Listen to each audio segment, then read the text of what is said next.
meydan mücadele ediyor.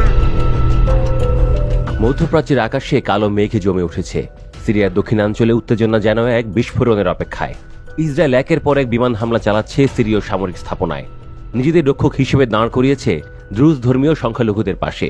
এই আঘাতের ঢেউ কিন্তু কেবল সিরিয়ার ভেতরে আটকে নেই, তা ছড়িয়ে পড়তে পারে পূর্ব ভূমধ্যসাগরেও।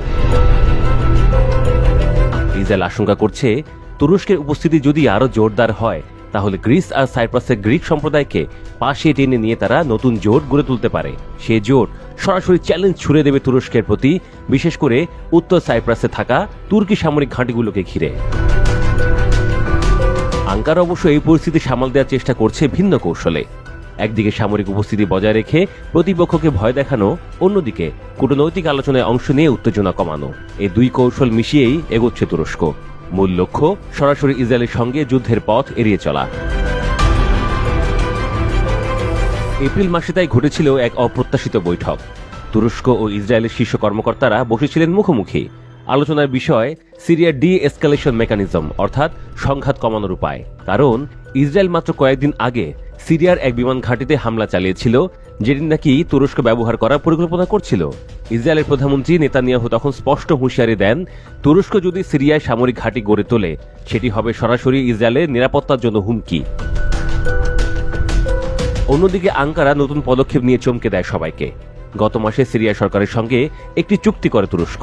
সেই চুক্তি অনুযায়ী সিরিয়ার সেনাদের প্রশিক্ষণ ও পরামর্শ দেবে তুরস্ক। অনেকের চোখে এটা ছিল এক প্রকার বার্তা। তুরস্ক কেবল সিরিয়ার ভেতরে সীমিত উপস্থিতি চায় না, বরং পুরো সামরিক কাঠামোকেই প্রভাবিত করতে চায়। তুরস্কের প্রেসিডেন্ট রিসেপ তাইয়েব এরদোয়ান হিসাব কষে আরেকটি জায়গায় দূরদৃষ্টি রেখেছেন, ওয়াশিংটনে। তার আশা, যুক্তরাষ্ট্র ইসরায়েলে আগামী পদক্ষেপের বিপরীতে কঠোর অবস্থান নেবে, কারণ সিরিয়ায় নতুন কোনো সংঘাত শুরু হলে তা মার্কিন কৌশলগত স্বার্থকেও নাড়িয়ে দিতে পারে।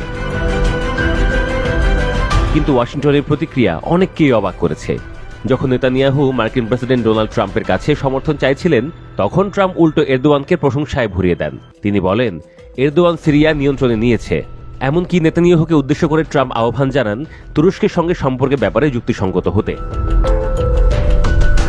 এই অদ্ভুত কূটনৈতিক মোড় পুরো অঞ্চলে নতুন জটিলতা তৈরি করেছে। একদিকে ইসরায়েল তার সীমান্ত সুরক্ষিত করতে মরিয়া, অন্যদিকে তুরস্ক সিরিয়ার ভেতরে নতুন বাস্তবতা গড়ে তুলতে চায়। গ্রিক ও সাইপ্রাসের গ্রিক পক্ষও সুযোগ খুঁজছে নিজেদের অবস্থান শক্ত করার। ফলে প্রশ্ন উঠছে, এই টানাপোড়েন কি কেবল আঞ্চলিক রাজনীতির খেলা, নাকি বড় ধরনের সংঘাতের পূর্বাভাস? মধ্যপ্রাচ্যে মানুষ জানে, একটি ভুল সিদ্ধান্ত পুরো অঞ্চলে আগুন জ্বালিয়ে দিতে পারে। দৃশ্যপট শেষ হয় সিরিয়ার সীমান্তে, যেখানে সাধারণ মানুষ আবারও দিশেহারা। তাদের মাথার উপর দিয়ে উড়ে যাচ্ছে যুদ্ধবিমান, দূরে শোনা যাচ্ছে বিস্ফোরণের শব্দ। আন্তর্জাতিক কূটনীতির দাবা খেলা চলছেই, কিন্তু খেসারত দিতে হচ্ছে সাধারণ মানুষকেই।